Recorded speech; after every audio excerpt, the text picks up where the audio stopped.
Hello everyone. We are doing chapter number 17, Breathing and Exchange of Gases. This is the second video, class 11th biology.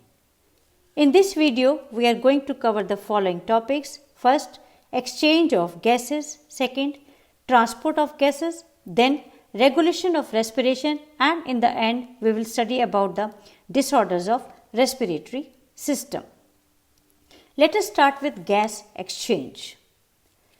The gas exchange occurs between alveoli of the lungs and blood, and between blood and the tissue. And alveoli are the primary site of gas exchange. You can see the diagram यहाँ पर देखिए. Alveolus में से oxygen move कर रही है to the blood capillaries and carbon dioxide is moving from blood to the alveolus. And this exchange of gases takes place by simple diffusion. Similarly, tissue पर आइए. Oxygen will move from blood to the tissues and carbon dioxide will move from tissues to the blood. This again takes place by the simple diffusion. Now let us see the factors which control the exchange of gases. There are four factors. First is pressure or concentration gradient. Second, solubility of gases. Third, thickness of membranes. Fourth, surface area of respiratory membranes. Now let us see the pressure or the concentration gradient first. How it influences the gas exchange. इससे पहले हम देखते हैं what is partial pressure. अगर gases का mixture है हमारे पास, उस मिक्सचर के अंदर वन गैस का क्या इंडिविजुअल प्रेशर है, that is called as partial pressure of that particular gas. So the individual pressure of a gas in a gas mixture is called partial pressure. Partial pressure of oxygen and carbon dioxide are given below. ये table देखिए यहाँ पर. इस table में दिखाया गया है partial pressure oxygen का और कार्बन डाइऑक्साइड का comparing with the atmospheric air. Atmospheric air में देखिए partial pressure of oxygen कितना है. It is 159 millimeter of mercury and carbon dioxide का है 0.3 millimeter of mercury. Now come to the lungs. Lungs में alveoli पर आइए. कितना है partial pressure of oxygen. It is 104 millimetre of mercury and carbon dioxide का है 40 millimetre of mercury. Next is blood, जो डीऑक्सीजनेटेड ब्लड है, जहाँ पर ऑक्सीजन की वैल्यू है, ऑक्सीजन का जो अमाउंट है बहुत कम है. Partial pressure of oxygen is 40 millimetre of mercury in deoxygenated blood and carbon dioxide का पार्शियल प्रेशर है 45 millimetre of mercury in deoxygenated blood. Now come to oxygenated blood जिसमें सफिशिएंट ऑक्सीजन है. यहाँ पार्शियल प्रेशर ऑक्सीजन का कितना है. It is 95 millimetre of mercury और carbon dioxide का है 40 millimetre of mercury. And come to the last, tissue में ऑक्सीजन का कितना पार्शियल प्रेशर है. It is 40 millimetre of mercury and carbon dioxide का है 45 millimetre of mercury. Now let us see how this difference in the partial pressure help in exchange of gases. यहाँ पर देखिए alveolar और blood के बीच में एक्सचेंज हो रहा है. पहले एल्वेलर में देखिए कितना पार्शियल प्रेशर है ऑक्सीजन का. It is 104 millimetre of mercury. और ब्लड में जो पल्मोनरी आर्टरी के अंदर है, ये पल्मोनरी आर्टरी कहाँ से आ रही है. It is coming from the heart and it has got deoxygenated blood. इसमें ऑक्सीजन का पार्शियल प्रेशर कितना है. It is 40 millimetre of mercury. Okay, अब देखिए कहाँ से कहाँ एक्सचेंज होगा ऑक्सीजन का. रे डायग्राम देखिए. Oxygen from alveoli will move to the blood capillaries, क्योंकि ब्लड के जो कैपिलरीज में जो ब्लड है उसमें ऑक्सीजन का पार्शियल प्रेशर कम है. Okay, and this will take place by simple diffusion. अब आ जाइए कार्बन डाइऑक्साइड पर. कार्बन डाइऑक्साइड का पार्शियल प्रेशर ब्लड में कितना है पल्मोनरी आर्टरी के. It is 45 millimetre of mercury और एल्वेलस में है 40 millimetre of mercury. So what will happen, come to the ray diagram now. Carbon dioxide from blood capillaries will move to the alveoli. Clear? This is again takes place by simple diffusion. Come to the next, tissue level पर आइए. Tissue में blood आ रहा है with the help of arteries and कितना partial pressure है oxygen का इस blood के अंदर. ये ब्लड ऑक्सीजनेटेड ब्लड है. इसमें पार्शियल प्रेशर ऑक्सीजन का है 95 मिलीमीटर ऑफ मरकरी और टिश्यू में partial pressure of oxygen is 40 millimetre of mercury. तो कहाँ से कहाँ मूवमेंट होगा. सीधा रे डायग्राम. ये ऑक्सीजनेटेड ब्लड है तो ब्लड कैपिलरीज में से ऑक्सीजन मूव कर जाएगा टिश्यू के अंदर बाय डिफ्यूजन अगेन. और टिश्यू में कार्बन डाइऑक्साइड का partial pressure 45 millimetre of mercury है और ब्लड के अंदर है 40 millimetre of mercury. So the carbon dioxide will move from tissue to blood capillaries. So difference in the partial pressure help in the exchange of gases. जहाँ पर partial pressure ज़्यादा है वहाँ से movement हो रहा है, जहाँ पर partial pressure कम है. Clear? Now next factor है solubility of gases. Solubility of carbon dioxide बहुत ज़्यादा होती है. It is 20 to 25 times higher than that of oxygen. इसलिए क्या होता है, amount of diffusion of carbon dioxide is much more than oxygen through diffusion membrane. बहुत ज़्यादा अमाउंट में कार्बन डाइऑक्साइड मूव कर जाती है थ्रू द मेम्ब्रेन, क्योंकि इसकी सॉल्युबिलिटी बहुत ज़्यादा है कंपैरेटिव टू ऑक्सीजन. थर्ड आ जाइए, thickness of membrane. Diffusion membrane is made up of 3 layers. यहाँ पर डायग्राम में देखिए 3 लेयर्स हैं. यहाँ पर कौन कौन सी लेयर से ऑक्सीजन और कार्बन डाइऑक्साइड मूव करती हैं, क्रॉस करती हैं उसको. फर्स्ट है squamous epithelium of alveoli. Single layer है, सिंगल सेल थिक है ये लेयर. ओके, यहाँ पर एल्वेलर कैविटी की जो लेयर है वो सिंगल सेल थिक है, स्क्वैमस एपिथेलियम की बनी हुई है. इसी तरीके से ब्लड वेसल की देखिए, इट इज एंडोथेलियम. ये 2 लेयर हो गया और दोनों के बीच में there is a basement substance. तो इन तीनों को क्रॉस करके ऑक्सीजन और कार्बन डाइऑक्साइड मूव करते हैं, एक्सचेंज गैसेस का होता है. Okay, and this thickness is less than a millimetre. तो कम से कम थिकनेस होगी तो बहुत इजीली एक्सचेंज ऑफ गैसेस हो सकता है. फोर्थ आ जाइए, सरफेस एरिया के ऊपर डिपेंड करता है. कैसे? The surface area of human lung कितना होता है, it is equal to a tennis court. और ये क्यों है, हाउ इट इज पॉसिबल? क्योंकि लंग्स के अंदर एल्वेलाई प्रेजेंट होते हैं. So presence of alveoli increase the surface area of the lungs, जिससे गैस एक्सचेंज बढ़ जाता है. Clear? Come to the gas transport now. It is the transport of respiratory gases. कौन कौन सी रेस्पिरेटरी गैसेज हैं? Oxygen और कार्बन डाइऑक्साइड. तो इनका ट्रांसपोर्ट होना है from alveoli to tissue and from tissue to alveoli. अब देखिए ऑक्सीजन का ट्रांसपोर्ट लंग्स से टिश्यू में किस फॉर्म में होता है? In the physical solution form in the blood plasma और as oxyhaemoglobin it is transported from lungs to tissue. और कार्बन डाइऑक्साइड का ट्रांसपोर्ट किस फॉर्म में होता है? From tissue to lungs. 3 तरीके हैं कार्बन डाइऑक्साइड के ट्रांसपोर्ट के, as carbonic acid, as carbamino haemoglobin and as bicarbonate. Now let us see them. First आ जाइए इन फिजिकल सॉल्यूशन और ब्लड प्लाज्मा. देखिए ब्लड के मेनली 2 पार्ट हैं. राइट हैंड साइड पर देखिए जो लिखा हुआ है, इट कंटेन्स ब्लड प्लाज्मा जो लिक्विड पार्ट है, and it contains blood cell जिसमें 3 तरीके के सेल्स होते हैं, red blood sales, white blood cells and platelets. Okay, and red blood cells के अंदर एक हीमोग्लोबिन कंपोनेंट होता है, एक पिगमेंट होता है जो रेड कलर का है, and it contains iron. Okay, now see 3% of oxygen is carried by dissolving in plasma. Plasma के अंदर डिजॉल्व होकर ऑक्सीजन 3% ऑक्सीजन ट्रांसपोर्ट होती है, and rest of the 97% of oxygen is transported by hemoglobin. Red colored pigment है, iron इसमें present है, and this hemoglobin is present on RBC. Okay, so 97% oxygen haemoglobin transport करता है. Oxygen कब bind करता है?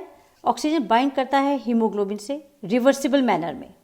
ओके, ये वापस भी हो सकता है. ऑक्सीजन ने हीमोग्लोबिन से बाइंड किया, ऑक्सी हीमोग्लोबिन बनाया, और ऑक्सी हीमोग्लोबिन फिर से ब्रेक डाउन भी हो सकता है into oxygen and haemoglobin. So oxygen bind with haemoglobin in a reversible manner to form oxyhaemoglobin, और इस प्रोसेस को कहते हैं ऑक्सीजनेशन. हीमोग्लोबिन के पास 4 हीम यूनिट होते हैं. Okay, 2 alpha and 2 beta. So each haemoglobin molecule can carry 4 oxygen molecule. आप ये इक्वेशन देख सकते हो. HB4 कंबाइन कर रहा है 4 मॉलिक्यूल ऑफ ऑक्सीजन से और बन रहा है HB4O8. इसको सिंपल तरीके से लिखने का तरीका है HbO2. This is also called as oxyhaemoglobin. Clear? Now binding of oxygen depends upon 4 factors. कि हीमोग्लोबिन कब बाइंड करेगा ऑक्सीजन से, ये 4 फैक्टर के ऊपर डिपेंड करता है. Partial pressure of oxygen, partial pressure of carbon dioxide, hydrogen ion concentration and temperature. अब एल्वेलाई में देखिए इन चारों की क्या वैल्यू है. राइट हैंड साइड पर जो लिखा हुआ है वो देखिए. एल्वेलाई के अंदर पार्शियल प्रेशर ऑफ ऑक्सीजन ज़्यादा होता है, partial pressure of carbon dioxide low होता है, लेस हाइड्रोजन आयन कंसंट्रेशन है और लो टेम्परेचर है. ये चारों चीज़ें फेवर करती हैं कि हीमोग्लोबिन ऑक्सीजन से बाइंड करे और ऑक्सी हीमोग्लोबिन बनाए. सो एल्वोलाई लेवल पर ऑक्सी हीमोग्लोबिन बनता है। क्लियर है, क्योंकि यहाँ पर ऑक्सीजन का पार्शियल प्रेशर बहुत ज़्यादा है। ओके, नाउ टिश्यू लेवल पर आइए। इन चारों फैक्टर्स को देखिए, इनकी वैल्यू क्या है।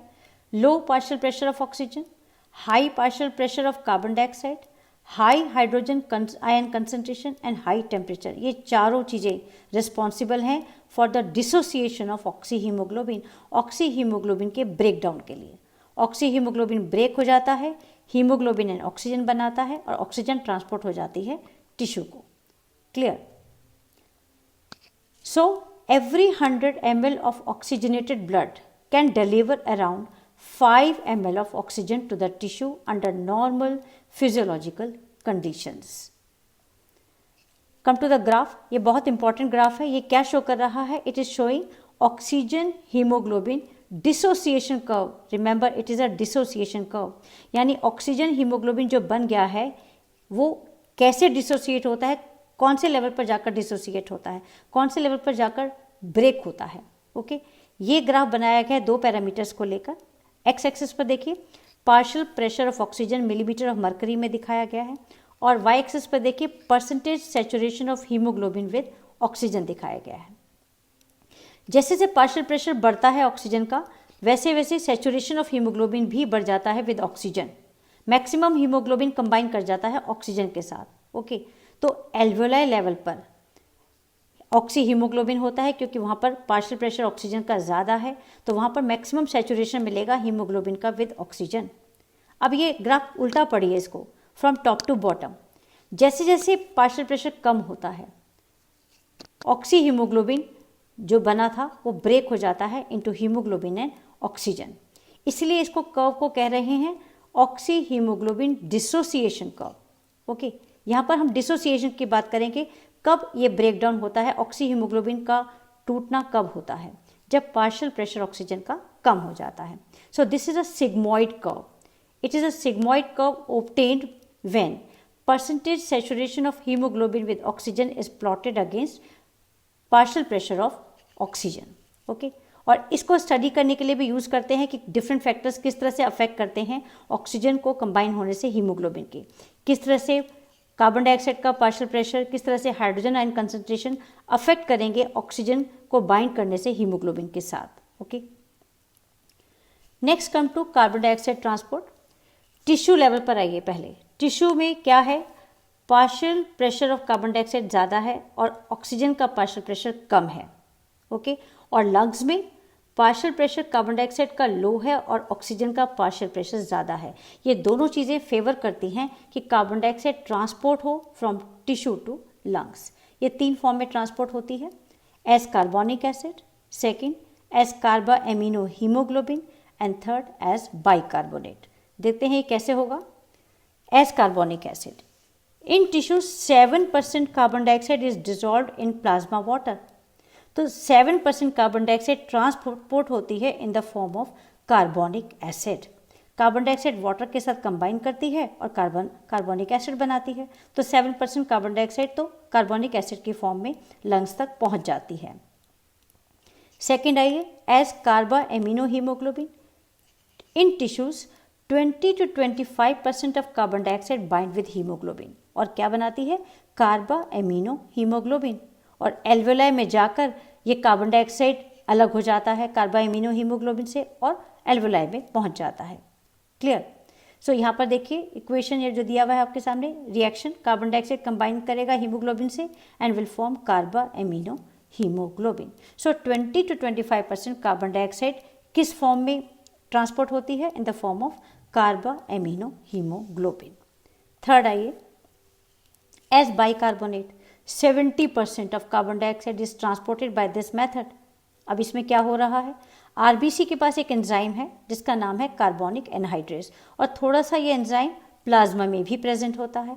तो टिश्यू साइड पर क्या हो रहा है, कौन सी रिएक्शन चल रही है टिश्यू लेवल पर, वहाँ पर क्या होगा, कार्बन डाइऑक्साइड वाटर से कंबाइन करेगा in the presence of enzyme carbonic anhydrase. तो पहले बनाएगा कार्बोनिक एसिड और फिर बाइकार्बोनेट और हाइड्रोजन आयन में ये ब्रेक हो जाएगा।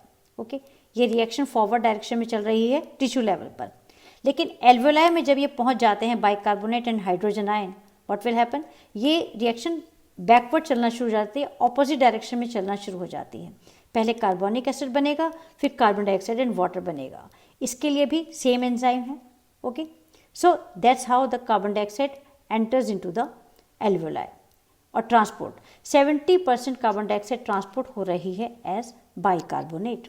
Okay, now every 100 ml of deoxygenated blood deliver about 4 ml of carbon dioxide to alveoli.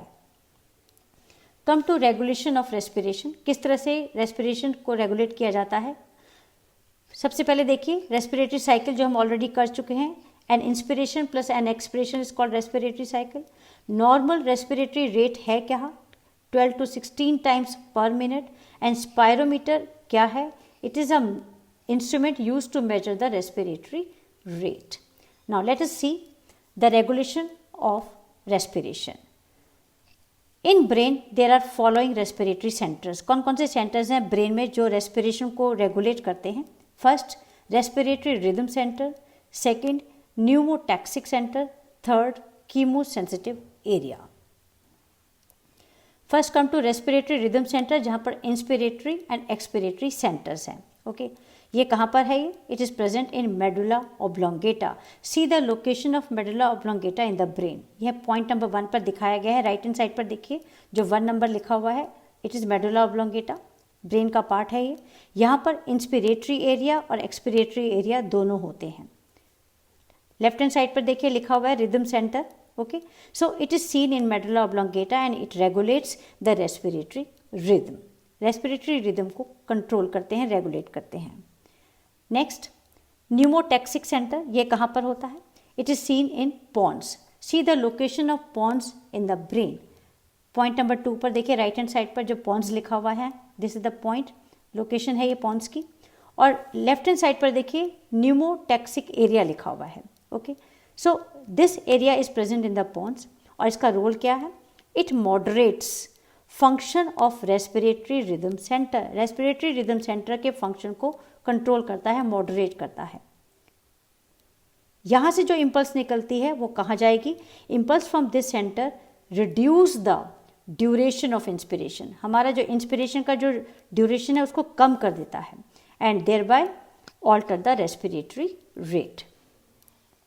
Come to the third, chemosensitive area, ये कहाँ पर होता है, it is seen adjacent to rhythm centre, बिल्कुल रिदम सेंटर के पास होता है। और इसका काम क्या है, अगर कंसंट्रेशन कार्बन डाइऑक्साइड का और हाइड्रोजन का बढ़ जाता है तो ये सेंटर एक्टिवेट हो जाता है, and in turn it will give the signal to rhythm centre. और रिदम सेंटर अकॉर्डिंगली काम करता है कि कार्बन डाइऑक्साइड बढ़ गया है तो इसको मुझे बाहर निकालना है। ओके, सेकेंड आ जाइए, नेक्स्ट आ जाइए, receptors are also present on aortic arch and carotid artery. ये कहाँ पर है, ऊपर का डायग्राम देखिए, 1 नंबर है आयोटिक आर्च और 2 नंबर पर कैरोटिड आर्टरीज हैं। This is coming from the heart. Okay, in arteries के अंदर भी कुछ के ऊपर भी कुछ रिसेप्टर्स होते हैं जो रिकॉग्नाइज करते हैं carbon dioxide and hydrogen ion के कंसंट्रेशन को।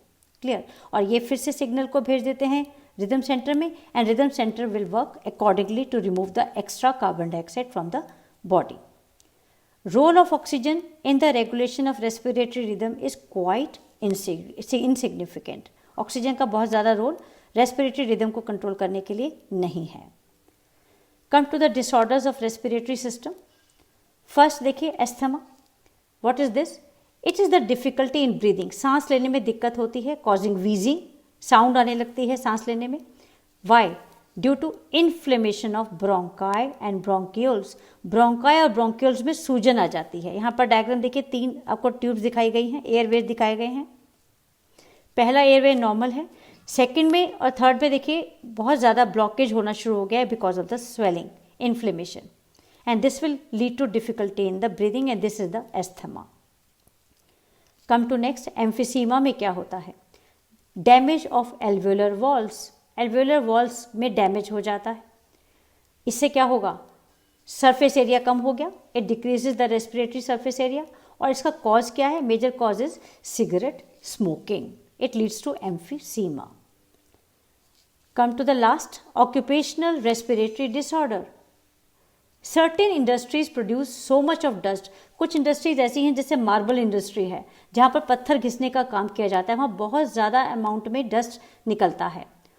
सो the defence mechanism of the body can not cope with the situation. और बॉडी की जो डिफेंस मैकेनिज्म है वो इतने सारे डस्ट को कोप अप नहीं कर पाती, और लॉन्ग एक्सपोजर के बाद it may cause inflammation and leading to fibrosis. Hardening हो जाती है लंग्स की and lungs get damage. Lungs को डैमेज हो जाता है. इससे बचने के लिए वर्कर्स को क्या करना चाहिए? They should wear mask, protective mask they should wear to protect themselves from the dust. So that's all about the chapter. Thank you very much for staying with me. Subscribe the channel to get the information about my new video. Do the test which is given in the description box. Thank you.